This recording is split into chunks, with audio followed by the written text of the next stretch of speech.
following podcast contains possibly triggering material and strong language. The views, thoughts, and opinions expressed are the speaker's own and do not represent the views, thoughts, and opinions of the Ride the Rebellion podcast and Craft Show Digital. The material and information presented here is for general information and entertainment purposes only.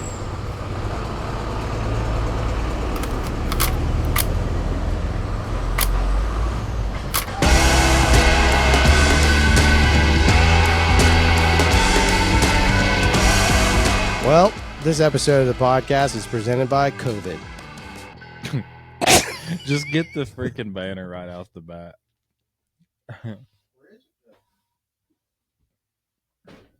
Yeah, riveting.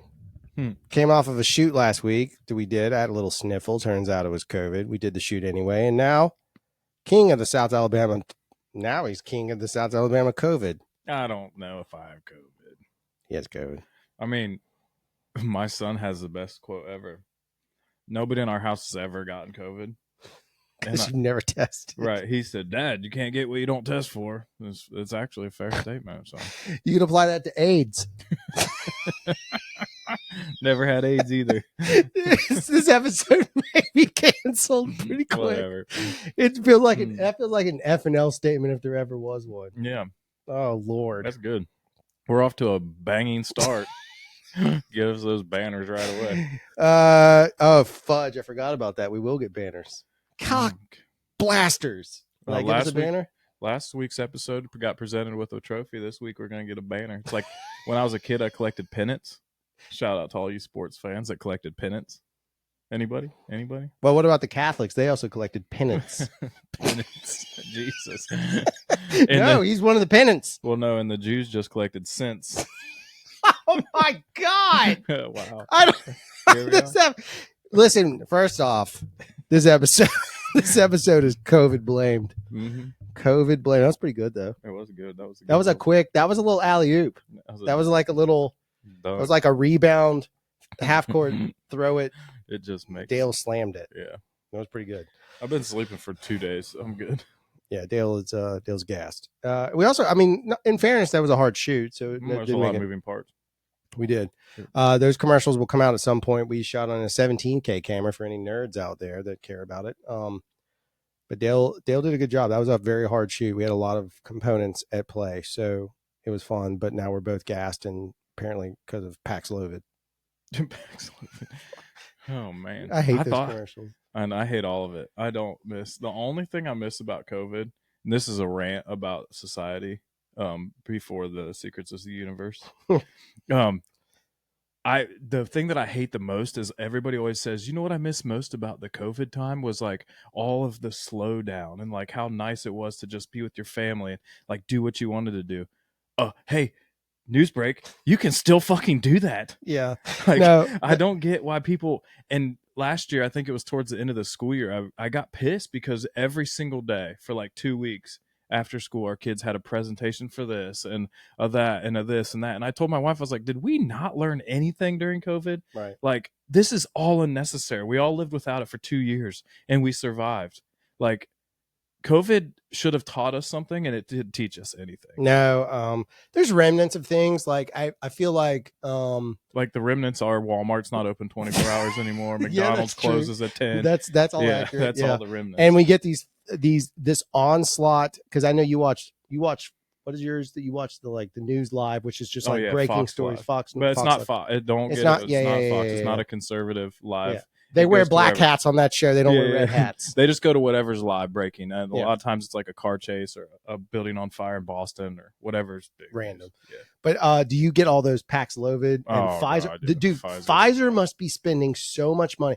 They are trying, and this is tinfoil hat time, they are trying so hard to convince everyone about vaccination stuff. Mm-hmm. Shout out to Ems. I know she's listening. Maybe she doesn't, but Emily would be just like, yeah, she's right behind. Yeah. And I'm not anti-vax, nor is she, but it's just the amount of content that's like blatantly just ridiculous. Almost like. Can we go back to previous time when Pfizer was only good for getting dicks hard? That's it. That's all we need. That's them for. where they made it. I know.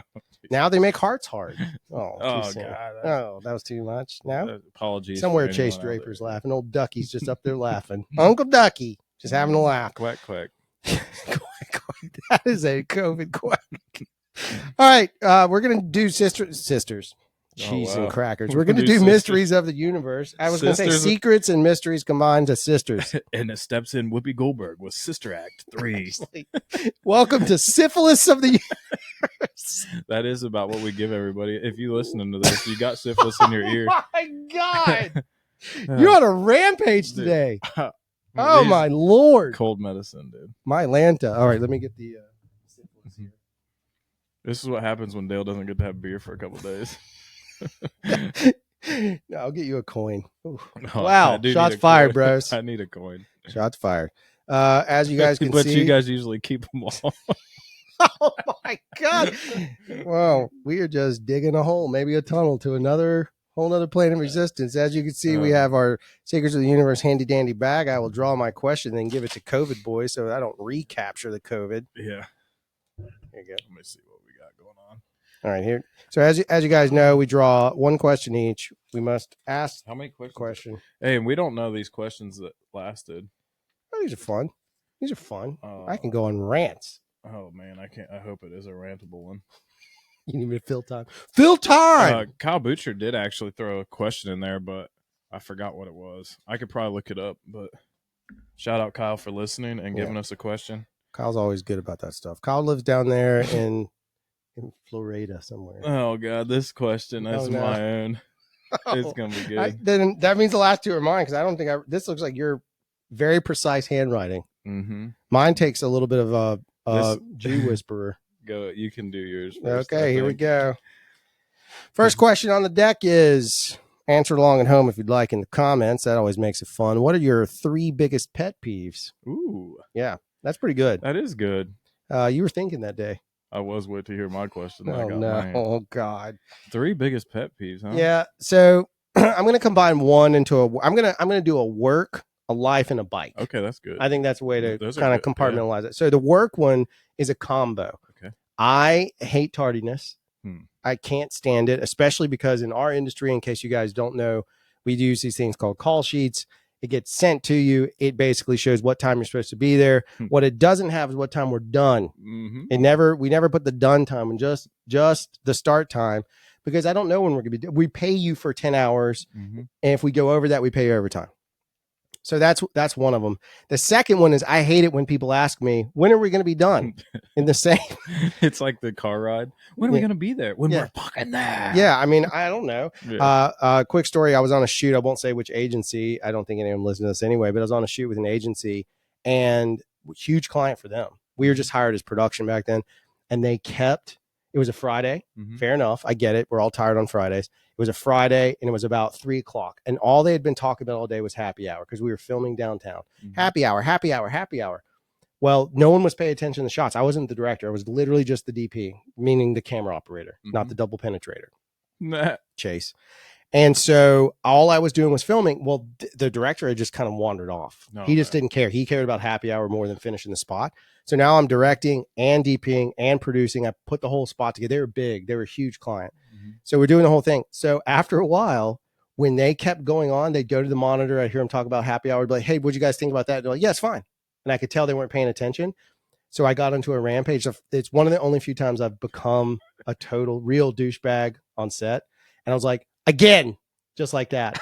And luckily the actor was just, God bless her, dumb as shit. Oh, she One of didn't know what was going on. She didn't know. She just Oh. thought she was doing a bad job. So I kept going again. All her job was, dude, was to rip paper off a window. We did it 19 times. Oh my god. So the people that were really pissed were art department Oh yeah. because they had to keep reset, putting it up. right? It was lit. It was a daylight exterior, no lighting, no grip. It's just Oh, ripping it. And they're God. all standing there so frustrated with me, but I was punishing that agency because I was so sick of the fact that like you guys and at one point they had their bags and I was actually satisfied. This was at like 10. Yeah. I was satisfied and they had their bags on their shoulders ready to walk away and I was like, again, and just kept going. All right, so that's the work one. The life one for me is, or do you want to do the work one? Or we can just ping pong. Yeah. I'll All do right. the work one. Work one for Dale. The work Working one. is that yours? Just your pet peeve is working Yeah. in general. Yeah. No, I think that it's. I guess this one can cross across a lot of them. It's saying you're going to do something and not do it, Oh yeah. or like we've talked about a lot of times, I'm really good at faking it. Like I know what I'm doing and learning along the process and doing it correctly. But like, if you don't know how to do something, ask. Yeah. Don't just say you're going to do it and then other people rely on that and not doing it. And that's a big problem of mine. No, I listen. I'm 100% behind it. My other pet peeve is Which tardiness, mine too, by the way. Yeah, Dale's never super. late. I'm super. Dale's always obnoxiously early. Yeah, I like to be way early just in case. The closest I've ever seen him late was like 2 minutes. 2 minutes, yeah. And that's because you had to drop kids off. At school. Yeah. And it was come in hot. Yeah, it's totally fair though. Car's still rolling. We were still fine. We stopped and got coffee. We were so early. Yeah. So I'm going to say for a life one, and look, this goes to anybody who has a partner out there that's indecisive. I can't handle the what do you want for dinner, which is also in part of when I'm laying down to go to bed, unless there's a TP in the bed, I'm being polite. Yeah. Unless I would like to read my Reddit and go to sleep. Yeah, right. But there apparently is a rule, a genetic trait inside of, in my case, females, because I partner with a woman, that she's got to get all the words out for the entire day right then. Yeah. Right when I'm going to sleep. And it's not simple shit like, it's talking about milk. It'll be some story about some kid at school that's going to keep me awake because it's going to piss me off one way or the other. Or I just want to go to sleep so bad. I just agree to the most stupid shit. And the next day you're like, I did not want to go to Chi-Chi's for the 14th time. That is absolutely correct. And that goes in line with dinner because the question comes up in bed. What do you want to have for dinner tomorrow night? I don't fucking know. I don't even remember what we had tonight, much less tomorrow night. And I get it. Thank you for thinking ahead. But let me share a little secret because she doesn't listen. Bitch, don't cook. So she's asking me what I'm going to cook for all them. That's good. Right? Yeah. Yeah. So that's what it is. All right. What's your life one? Oh, man. I'm on that one, too. Apparently, careful. Casey does listen. Yeah, Casey, you're not allowed to tell my wife anything you hear on the show. Casey doesn't listen anymore. She stopped at season 1. Episode 2. Yeah. I can't even get her postage anymore. That's my biggest pet peeve. My wife doesn't support me. Oh my god! I'm totally joking. She's my sponsor. She just literally turned and she was like, "Somewhere 1,000 voices cried out at once, like the Death Star blew up the planet," kind of thing. She's my sponsor, so I can go on these crazy rants in the middle of the day. Oh my god! So I think a life one is probably I don't know, treat people the way you want to be treated. Oh, that's fair. I try to do the very best I can until somebody pushes me to a point where they need to be treated the way they're being treated. Or you're in competition state. Oh, yeah. If I'm in competition, just check out, bro, because there's no friendships. I love you, but it is the most truth thing ever. It is, dude. When I'm going into that mode, it's like somebody once told me, though, that you can train for a race, and if you get tired, just stop and walk or just slow down. And I was like, excuse me? I don't even think that didn't even compute in my mind. But back to the treat people the way you want to be treated. Like I've tried, and I think I've said on this podcast before, I try to like consciously text people when they pop in my mind, like, hey, reach out to them. Yeah. Not that I'm telling anyone to text me because I'm good, but I'm saying like, I don't ever get those things back. Yeah. But I do. I put that stuff out there because you learn a lot about people. Sometimes they open up when you text them. And I mean, I found out one of my good friends from here is moving to Utah. So it's like, dang, I wouldn't have known that if I didn't just randomly text him. Right. So hopefully we get lunch before he leaves. But still, it's like that kind of stuff. You just never know. You never know if today's the last day you got that chance and you're going to regret. Don't live in regret. And I've kind of like tried to take it just from friends to even family. Like there's some family members that I don't reach out to as much as I probably should. And my mom rides me about it. And I finally do, and the conversations are great, and I'm like, oh damn, I should have done that earlier. So, well, it's like I was raised with 2 cousins. I don't have any siblings. I'm an only child, but I was raised with 2 cousins. They're Jewish too. Nice. Yeah, because their mom is Jewish. Typical. You guys just gotta get. I was raised with 2 cousins who grew up like brother and sister. Their mom passed away of cancer. Their dad was a deadbeat and eventually like left them and all this stuff, and he passed away. And so I was raised with them like brother and sister. Where something happened when I moved away that the whole family fell apart. Like they don't talk anymore. And I reached out and engaged in that convo. And so now I'm in a chat with it's me and all the cousins together, and we're all chatting again. But like it wouldn't have happened They were still chatting, Right. but I was on the outside. Unless I took the effort to be like, hey, I just wanted to apologize. I don't know what happened, Yeah, but we're grown ass people now. yeah, can I have you guys in my life again? I miss you. I love you, blah, blah, blah. And they sent me birthday stuff. You know, it's just like, and they send my kids stuff and we send their kids stuff. And it's all like, but to your point, you don't know until you ask. Right. So yeah, don't assume that the other person knows like what you're going through or anything. You know, ooh, that's like the worst. That's one that I think a lot of people struggle with is like they're having a real shit time of it and they take it out on other people. Yeah, that sucks. And we all are guilty of it, but like I try my best. Like there are days I could walk into this place and tell you I hate every one of these motherfuckers that works here. But Matt's not in here right now, Yeah. so but at the but I end hate of the them day, all. you care about them. I care about them enough Yeah, to have them as employees. until the first of the month, and I got to cut the check. It's That's the right. first of the month. Wake up.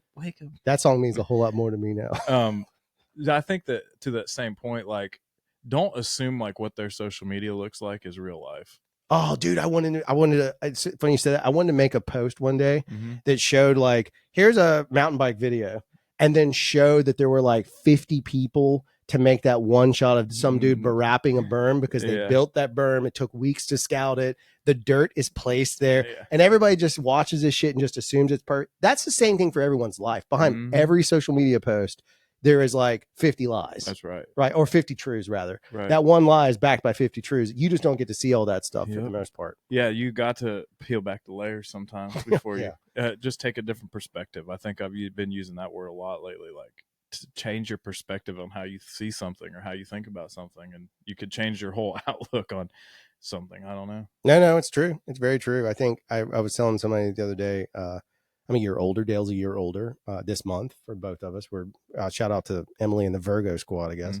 But Virgo, like I've realized that the older I get, the more compassionate I've become.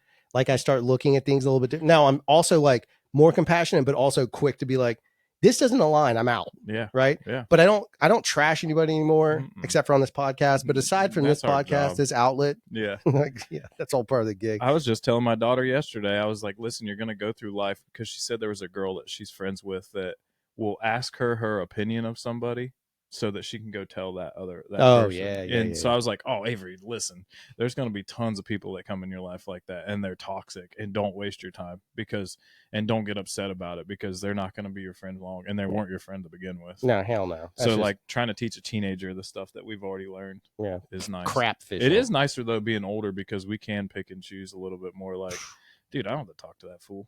Right. You know, like I'm not like I do that with clients. We have a selection committee for clients. We're like, they just don't fit. Right. Until the shitty salesperson goes and tells the client something really terrible. But that's all right. That happens. Bike related. Look, mine's pretty simple, and I'm gonna be honest. I'm gonna be very honest, and I'm gonna catch a bunch of shit for it. I don't want to talk about bike parts. No. It is so annoying to me. I don't care. I really don't. Like I listen, I love Jody. Yeah. Jody has learned that he can talk to me about, I'm like a caveman. I'm just a simple caveman. And he will put it in the broadest term. Right. Like I went to the shot class. I retained 7%. That's all I needed. I got the 7% that I could store in my brain. The rest of all the now you know what technical they're shit, called. it's not the bouncy black thing. Yeah. This segment brought to you by Pfizer. Oh my God. Well done. Well done. I'm going to get you more COVID. You're sharp. Geez. But yeah, I just don't care. I don't care what new parts people have on their bikes. I don't care that you got a new part. I don't care you got new kit. I don't care about any of that stuff. All I care about is, did you have fun? Right. And so to me, it's like, did you have fun? If those things helped you have fun, great. There's probably someone that will better reciprocate your energy for that. I'm not that guy. Right. Right. I just won't do it. Well, I think that there is a genuine, like, if you don't bring it up and someone compliments you on your bike part or your new outfit, like, that's different. But like, to force it into your face, like, man, I'm trying out this new thing. Like, okay, well, good for you. We all are. It's kind of like, I feel like it's dudes that you know how like when a girl gets engaged, her left hand because is constantly like, or somebody gets a tattoo in an obscure spot, and they all of a sudden have a new back shirt that has an opening right in the middle between her shoulder blades, but there's no other openings. It's like long sleeve. Like, what the fuck? What's up with that shirt? Oh, it's airflow. Yeah, cool tattoo. But did you see my tattoo? Right. Yeah. It's all that the same. Like, I got a hip tattoo, and all of a sudden you got your pocket holes. Like, listen, I will say, I'm not anti-tattoo. I don't care if women have tattoos, but there used to be a girl, I don't know her name, but she worked at a bar downtown. She had a high up on her hip, Just peeked out. but she would wear short skirts, and it was a gun holster, Mm. but it was like a cowboy one. That was just like, Hey, this segment brought to you also By by Pfizer. Pfizer. it was good. Shoot your What's shot. your bike pet peeve? So my bike pet peeve is not everyone can ride everything, and stop whenever there's something built or something that's new good. asking where it is. Yeah. Because you probably can't ride it anyways. Yep. Like every single time that there's a trail posted, oh, where's this trail at? What's that trail? I want to ride that. Or like you go to Jared's place and you buy a hat or a shirt and say, I rode Jared's place. But did you? Right. Like, I get it. I probably can't ride half of Jared's place, and I'm content with that. But it's like, don't we call it trail virtue signaling. Yeah. Like, you can't, like, we all don't have to go to a trail to say, like, we rode it to make us credible in the mountain bike world. Like, you don't have to. It's not a thing. No one at your group ride is showing up and being like, well, this dude's a badass. Like, there's always somebody badder. It's just the way it is. And it's like, I feel like every single time I think I started this pet peeve got started when the Fairhope kids were building that stuff over in the Triangle. Yep. And like people were posting videos of it and pictures of it on the Samba group. And I was like, people would comment on there that have no business riding that stuff and be like, where's this trail at? I want to check it out. And it's like, okay, listen, I get it. There's a desire to ride new trails because that's what the drug that we chase. Yep, like that's 100%. it. But when you go do it and then destroy the kids for building it or tear it down or like complain about it, it's like, no, it wasn't built for you. You have to understand that like your entitlement has to stop when you get to the trail. One thing about trails that is the truest part is of a certain level, green trails are for everyone. Yes, of a certain level, right? And past that, there's a specialty involved because blues, as we've learned, blues at Oak Mountain are different than the blues that we would judge, but they're also different than the ones in Chattanooga. Right. And there's been stuff that I've ridden up in Chattanooga that was blue that I was like, whoa, this is or a blue may not mean jumps. It may not mean doubles. It could mean a rock garden with rock features that we've never seen before. We don't, or whatever it could be. Green is pretty much, and green is a variable. Right. But chances are, if you've ridden enough, right? Like I said, there's a base level, but green is the one for everyone. But mountain biking as a sport can be for anyone. Right. But trails are not for everyone. It's the same with like every sport though. It's still a sport. Like if I go golf, like I'm not going to be able to play. I can say I played every course, but I might have shot a 200 on it when you shot a 70. So you played it. I hacked it up. Like there's a big difference. Well, it'd be no different than me going to Sage Park and playing basketball. Yeah. I would get schooled. Yeah, right. Because the dudes that are up there are there every week. That's what I'm saying. They are monster players. I watch them. They play half court. Yeah, and they just shoot stuff like, I mean, the shots that you just drive by and there's dudes just sinking threes like it's like nothing. It's every sport. Every sport's like that. Like there's a limit, and it's not. I mean, maybe I'm not translating my thought. No, I think you're getting it, but I'm hoping everybody else does. Like, I'm not bashing anybody that wants to find a new trail to ride. The soil searching thing is specialized whole mantra, and I get it. I want to find other trails. But if there's like a huge jump on something, I'm not commenting being like, where's that at? I want to hit it. Because I'm probably not going to hit it. Right. You know, like it's not, I don't know if it's a social media virtue signal thing, which I think it mostly is. Well, there it is. There's the lie and there's 50 truths behind That's it. That's right. Back to the same pet peeve. Where truth lies. All right. So now we have to go to Dale's question. So Dale, you can ask the question, your own question of yourself. Oh boy. You're so uncomfortable about it. I can't wait. It's actually funny. It's kind of funny. If you would be with another of the same sex, who would be Ryan Phillippe? Oh, did I say that too fast? What year was it that you decided that you were a man? No, I'm joking. That's not my question. Okay. All right. My question. It would have been 1978. My question is, what is wrong with society, and why is it entitlement? That's not even a joke. Like I wrote that. Look, it says, "What is wrong with society?" I was trying to find a prop. Why is it entitlement? I was trying to find a prop to get my way out of the answering. Look, I actually think it's a couple of things. I actually have a theory on this, and I've talked about it a lot. I have inside of my business. I'm technically the oldest. We interface with different ages, but in terms of employment, that's the case study I can give. And inside my business, I have me and Morgan. Morgan's a late millennial. Yeah, she's a late millennial.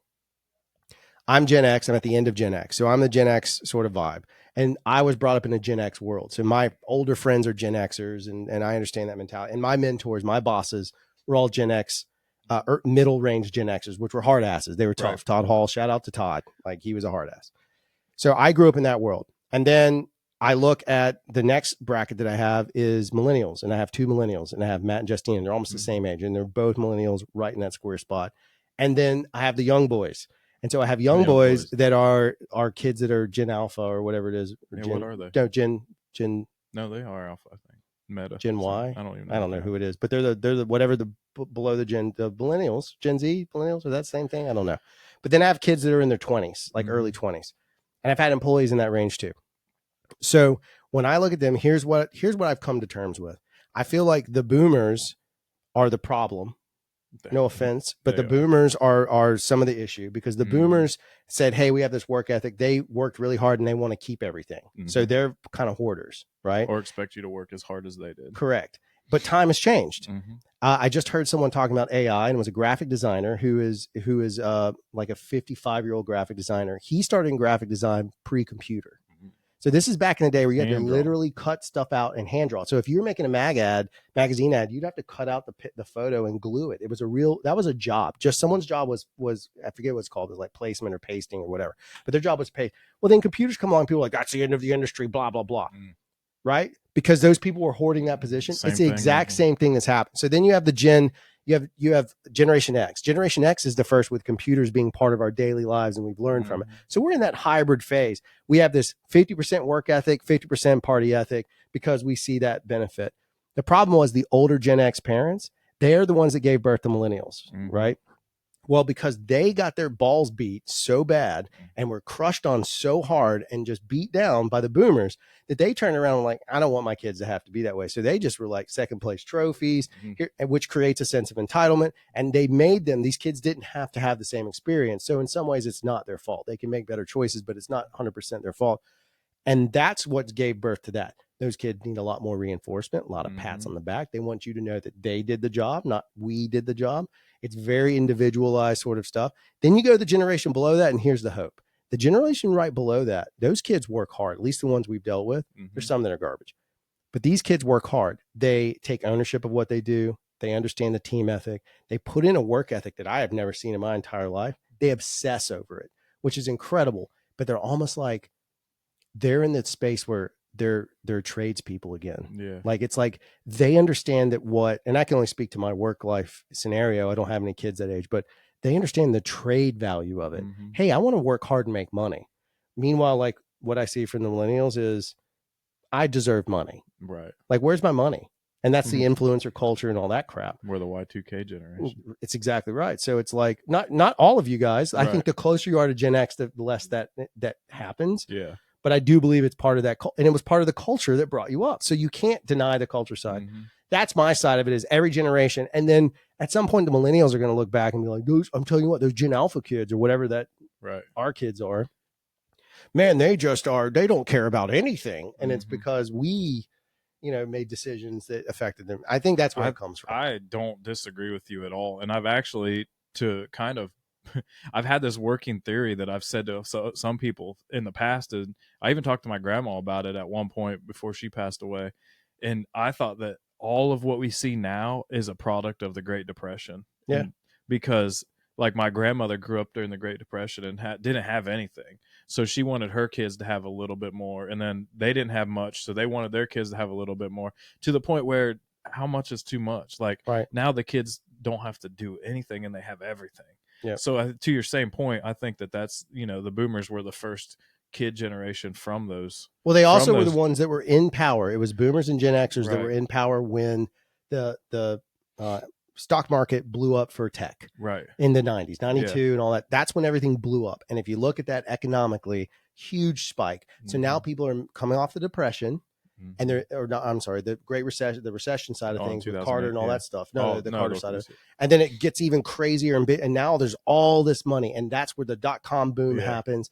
And that group was like, oh, great, we don't have to do anything anymore. We already worked hard. We got lucky. but that created a false sense of like that can happen again. It can't. No.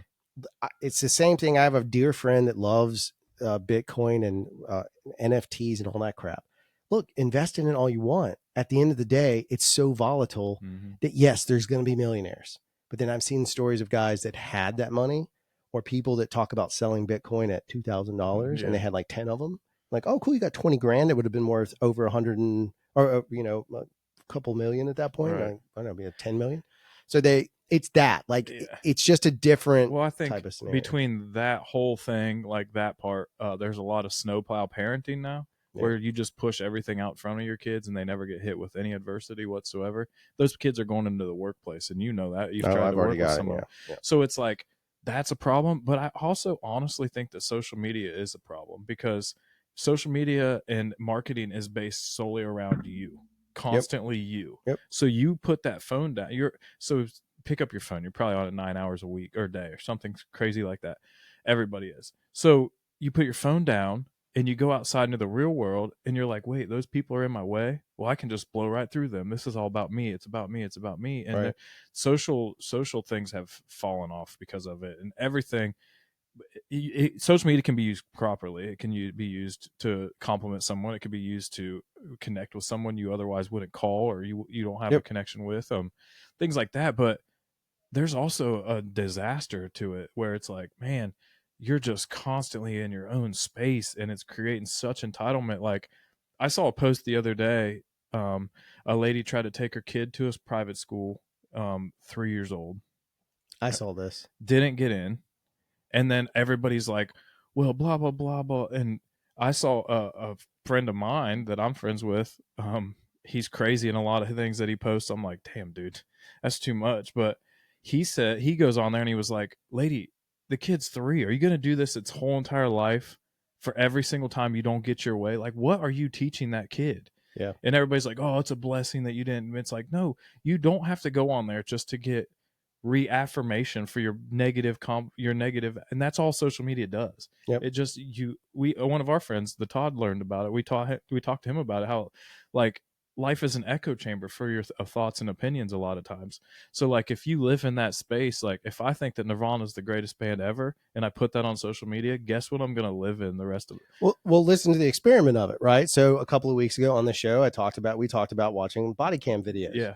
And my YouTube algorithm was nothing but body cam videos. Well, I got tired of them. And so eventually a video comes up for a store in South Carolina somewhere that basically the video, I clicked on it because I was interested and the headline was good, but it's a store and the whole video is basically like Pawn Stars for vintage toys. Oh, it was great. So the guy's digging through boxes and he's like, this G.I. Joe's worth $2,000. Like, I was like, oh, this is interesting. Guess what my feed is now? It's nothing but toy stuff. Not even just from that one guy. Anything toy. And it's like, I don't even collect toys. No. It was interesting because I was tired and I just wanted something to veg out and not think about.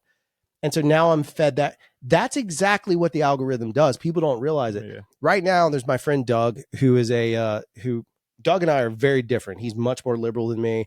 Doug is very pro-union. I'm not anti-union, but he used to be pro-union. Well, Doug's been talking about some stuff and I've been commenting on some of Doug's posts. Guess whose feed I see a lot? Dougie's. It's okay because I like Doug and he's brash and he's funny to me, but like I get a lot of Dougie stuff. It goes back to the same thing. I sent Emily a messenger over Facebook. I sent her a thing, which I don't mind ever seeing Emily's stuff. There's not a complaint, Ems, but like I sent her a messenger asking about like some training stuff. Because I did that interaction, Emily's now on my feed when she used to not ever be in my feed. She's in my feed constantly. Yeah, they're going to give you what you want, bro. That's exactly it. So the thing is that people forget, go back and look. And next time you sign up for anything, I dare you to read that entire user agreement. No, you won't sign up. And then you'll be stuck without a phone. I mean, we all agreed to it. Yeah. At the end of the day, we've all agreed to it. And the worst part is the fucking boomers are on all over the place now with tech. I get these. Does your mom send these? I mean, I know your mom listens, so please, no offense, Jody. I'll throw her under the bus. Does she send these long? No. Oh, you lucky dog. No, she doesn't. She just calls you. Yeah, but she don't really lecture me that much. No, I mean like long texts of like so. Oh, she's voice to text. No, my mother and father have like just learned text apparently. Oh, and what I get is like you could just be like, "Hey, call me," but instead they just diarrheaed into their phone. No, this She would Seriously, call me. it's like 10 scrolls. Yeah, she would call me if it was that. Oh my if it was God. that long. Well, And if it was, congratulations. yeah, I'm glad she's you're probably, doing a great job. Well, Dale's my mom. mom's young, so Yeah, that's true. yeah, she's not a boomer. I don't think. She might be. She might be at the very She'd be bottom of the boomer, close. closer She'd be to Gen close. X. Yeah, I think your mom is Gen X, yeah, I think which she's explains Gen your X. problems. Yeah, fuck, I'm fucked. Your mom's badass. So yeah, I think I don't know. That was clearly on my mind, and I think it happens. And it's to be completely honest, there's a lot of racialness that goes along with that too. There's some. I mean, white people think they're entitled to fucking everything. Yeah. Conversely, African Americans tend to too. So it's like there's So the only people that are getting away with it are the Asians and Mexicans, But nobody likes them, so they just go off to the side. Or Korea. Well, yeah, I guess Koreans or Asians. Some- Because that stupid lady that called in the Koreans and they were all legal. Whatever. But That's I think it does. Like, there's so many things that cause entitlement that we just dumb. overlook. we've weaponized race as part of. You know the, what though the that I other was picking entitlements. up on when you were talking about all that stuff is like so many people are chasing wealth through the internet and through digital that they don't even understand that the wealth is put down the shit that you're researching and go spend some time and make a memory with your family, make a memory with your friends, 100%. make a memory with whoever it is that you're around. Go ask any dying rich person what they're going to do with their fortune when they're done, Right. or whatever their regret is, Yeah. and they all say the same They thing. I didn't wish I spend would it. have spent more time. Yeah. More time, and that's why I tell everybody the Mhm. only currency I care about in the world is time. Right. That's the only one that matters because it's the only one you can never get back. You can't buy more of it, not Mhm. yet, at least. Yeah. Well, I've watched Vanilla Sky. There's a chance. I took a shot, dude. We're good. My life will live on forever. Oh my god! But I think that's some valuable lesson. Like, I try to do it a lot, and I don't know. We had this talk the other day. Like, maybe we have a whole podcast about this at some point. But energy ebbs and flows in communities, and ours is definitely ebbing right now. Yeah. In the mountain bike community, and it's like sometimes you have to figure out how to re-energize it. You know, like, how do you bring back the people? How do you get them to? I know life is busy, but how do you make them reprioritize mountain biking, or not even mountain biking, socializing? How do you get them out of that? And it could be that they're all depressed, not all of them, but some people could be going through a mild for sure. depression, and you make excuses why not to go. We're all in different seasons of life with our kids and their ages, and things happen with that where you got to go do this and that, and I get that.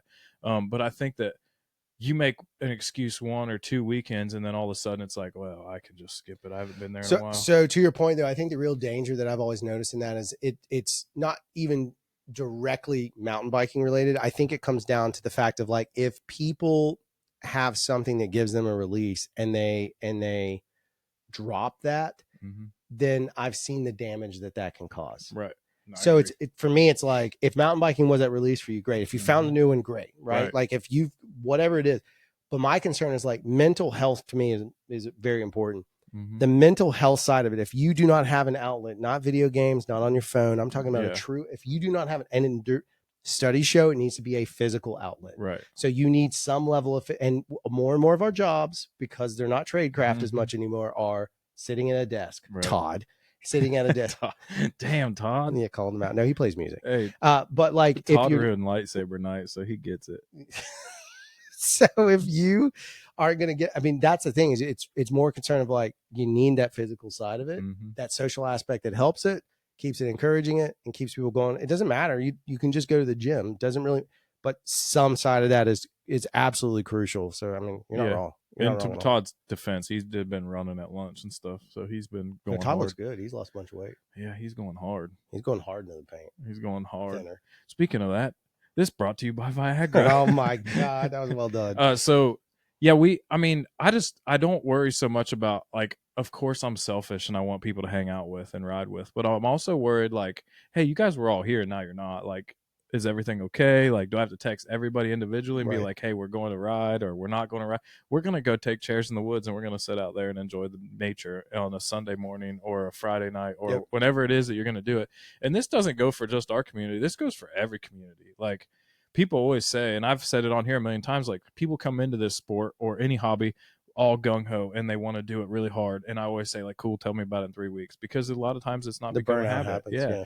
So like, we were too deep into the hobby for the burnout to happen as bad as it has. And it's like, how the summer too it's hot in the summer, and we I think always that's have part. that. I think seasonality has an effect Yeah. on it, and I think there's Spiders, other components.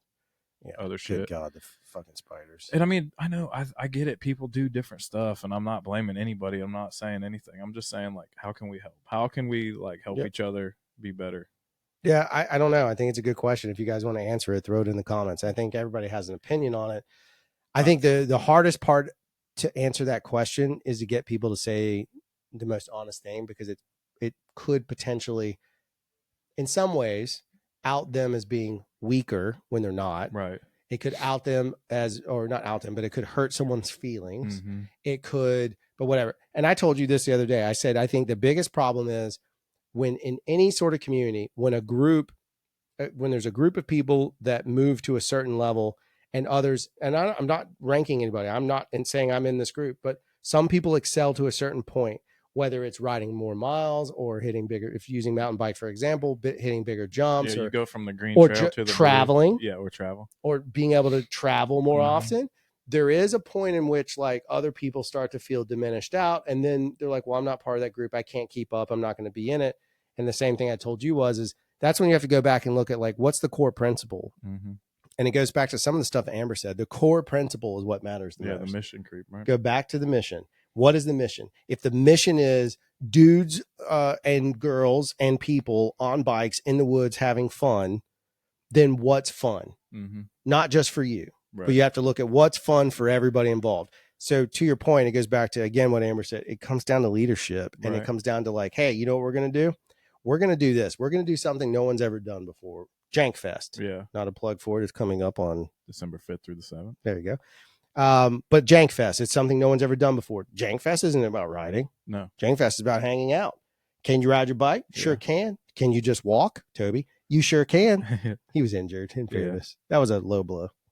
But I think what the other point is, like, we're saying this as a personal friendship community level. Yep. Like, this doesn't have to be a mountain bike organization. It doesn't have to be No, anything. it's It can be anyone. your friends from work that used to go get drinks after work or do whatever.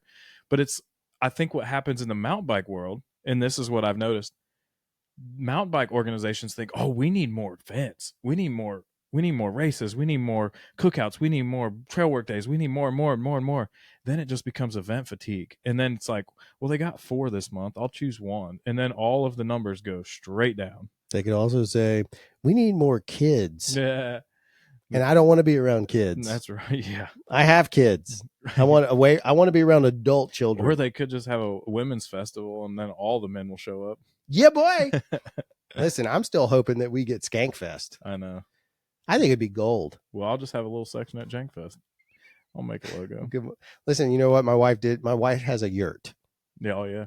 And she threatened to create, she was going to bring it out, set up the yurt, and it was women only. It Mhm. has all the floor pillow bullshit, and you have Yeah. to sit in there like you're a fucking Indian.